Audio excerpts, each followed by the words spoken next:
My name is Mary Seavey, and I was the wife of James P. Seavey Sr. for 34 and a half years. We knew each other 38 years. And Jim was larger than life 95% of the time. He was a volunteer firefighter for 42 years in Montgomery County, Maryland, and he was a paid DC Fire Department firefighter for almost 30 years. He retired at the end of 2016, and he passed away on September 4th, 2018 from complications of non-Hodgkin's lymphoma. So I'm Russell Hartung. I've known Jimmy Seavey for over 25 years. We met as volunteers where I am in Montgomery County. I was in Hillendale, he was in Cabin John, and I worked for the District of Columbia Fire Department, Communications and Emergency Ambulance Bureau. So I got to know Jimmy very well, and through all of his antics and being a firefighter and our relationship in the county, we became very close and very dear friends. And at the end, when he told us, the family, that he had non-Hodgkin's lymphoma, he asked me would I be there through the end, and I was there till then. So I would describe Jim as a constant worker, vigilant for this fire service. Since the age of 3, he went to a DC firehouse and he tugged on his teacher's coattail and he said, "You know what, I'm going to be a DC firefighter." Luckily, that came to fruition. So we lived, breathed, and ate fire department from the minute I met him in 1980. And after he was diagnosed with non-Hodgkin's, he made it his goal to educate current and future fire service members of the risks and the dangers that had come to fruition and come about line of duty cancer incidences and ways to prevent them. And he authored the last year of his life, the Lavender Ribbon Report, with his co-author, Brian McQueen, who also is a non-Hodgkin's lymphoma. He's still living, he's a survivor. And the two of them got together and wrote that booklet. It just was in it's his heart and soul. I think sometimes his mom said that when she was pregnant with him, that she would feel him kick. If she was driving to the grocery store and a siren went by, she could feel him kick. It was just who he was. He embodied the spirit of giving. He was captain. He retired as a captain in the District of Columbia. He was fire chief in Montgomery County. And I would say, well, aren't you supposed to be the one commanding the scene? And he was the first one in the fire. He wanted to go, he wanted to protect his crew, and he wanted to be there to make sure that people were out safe and that his crew was going in to do the least damage to the property or the structure or whatever the scene may be. Jimmy embraced the importance of the brotherhood. No matter whether you were sick, you had to do something with your kid, or you just needed a day off, Jimmy supported you. Jimmy would do a trade with you. Jimmy was always there. He always embodied the brotherhood and what that really meant, and he was a true brother. He was always there. He was the constant voice of support. If you had a situation where you needed a leaning shoulder, or you were diagnosed with cancer, or something else that you acquired, he was there. He never turned anybody away. He was always the listening ear, and he took care of all of the people. No matter who you were, volunteer career, you were always taken care of. So one of the attributes or one of the qualities that Jim had is it was very important for him to be an integral part of the community. He was very active in the Potomac area of Montgomery County, Potomac Days, the 4th of July parade. It wasn't that they were just to respond to an accident or to a fire. Jim wanted to be and feel the community. Also through his career, he was a big advocate in the neighborhood where he worked at 17 Engine, which is in the Catholic University area. He went through the neighborhood knocking on doors to make sure that their smoke detectors were in working order. Since then, PEPCO has dedicated every year 3,000 smoke detectors to the community on behalf of Jim's name, and they named the program after him. He just couldn't be a captain on his 24-hour shift. He just couldn't be chief at the firehouse in Montgomery County. He had to integrate the community, and that truly was who he was to others in the community, in the fire department. So the Chilean Navy actually purchased a fire truck, an old retired fire truck from Cabin John, and Jim and 2 or 3 of the members from the department, once the truck was shipped to Chile, went to Chile and helped train them and to do the idiosyncrasy things about the piece of apparatus. He also had a very dear relationship with a fire chief in Halstenbeck, Germany, so they formed a sisterhood between Halstenbeck, Germany, and Chief Frank Gormans, and Cabin John Park Volunteer Fire Department, and the whole department with Jim as the chief.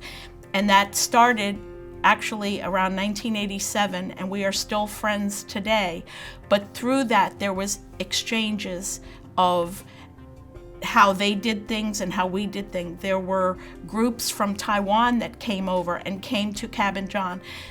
They were known for being the river rats, for doing the rescues on the Potomac River.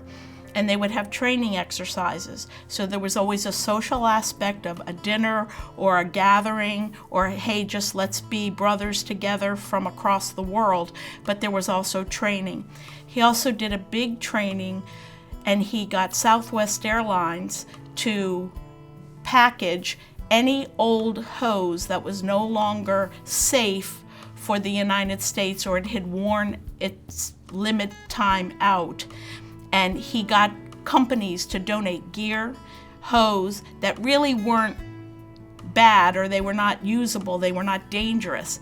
And he would take them to San Felipe, Mexico. And Southwest Airlines, he got them to donate the shipping of that, and he would go to San Diego, then drive to San Felipe, and they would donate all of this material to the fire department down there, and they would train with them. So they had nothing. So even this equipment was no longer safe for the United States wear. It wasn't damaged or bad. And he forged that package to go forth with some other firefighters from Montgomery County, and they did that. He also got some gear from New Jersey and took it down to the chicken farms on the Eastern Shore. They had nothing. They had no fire suppression gear. And if they had a fire on a farm on the Eastern Shore, he was able, I can remember driving in the car with 40 sets of gear, taking it to the Eastern Shore so that they had something. He was always thinking and moving and forging ahead to do better, to help another organization that might not have what we have or how fortunate we are. He won the bronze, silver, and gold star from the German fire department for these efforts for the international relationship. And in 2009, Fire Chief magazine named him Volunteer Fire Chief of the Year. That was in Dallas, Texas, and we went. And it was quite an honor. He was touched. He never felt that he deserved any honor. He just was looking to the good of his brothers and sisters in the service and to help educate them. He was a true mentor to many people. I think that I remember the most how much time my son and I, we have one son, Jimmy Jr., that we sacrificed the time, because if he was away helping and doing all this for others, if we weren't incorporated in helping him get that achieved, that what he did, he wasn't off just spending time away from us. He was off doing good for the betterment of people.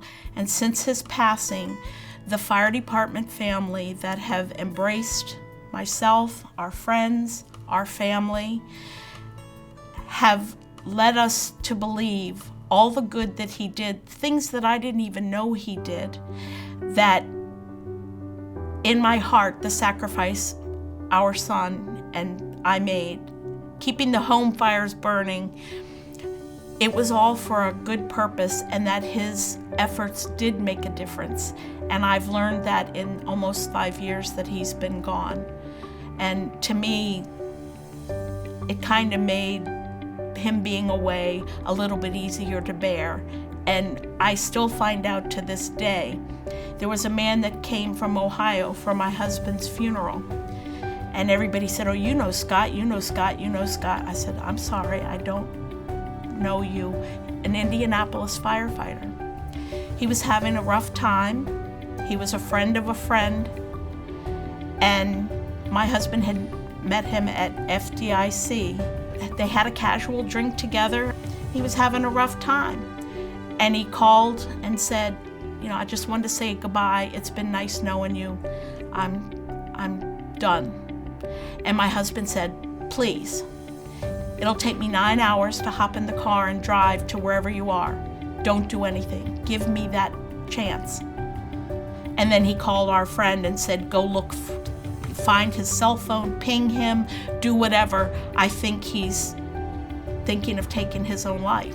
And our friend made it to him, and Jim said to me, I have to leave, I have to go to Indianapolis. I'll be back tomorrow, or what, I just gotta go. And in the long run, my husband didn't go. They did find him, and he got through his rough time, and he came to my husband's funeral just to pay respect, because he said my husband saved his life. He gave him hope. And I said, I didn't even know this happened. So it's very similar to, we were in Rome on vacation, and we were in a restaurant. There was a couple talking English, and because we could understand what they were talking about. They were from Chicago, and the woman started to choke. And I said, Jim, I think she's choking. Jim, I think she's choking. And he said, it's okay, it's okay, it's okay. And then all of a sudden he got up and he said, excuse me, and he went over, and the husband was in total shock. And my husband said, excuse me, and he performed the Heimlich maneuver. The food came out of her mouth. We got the check and we left. And we don't even know their name. But what if he hadn't been there at that instant in time? But that was Jim, in a nutshell. The one phrase to describe him was forever a friend. When you were a friend, you were forever a friend. If I had to say 2 words, humble hero, because he would not want to be known as a hero. He was just Jim.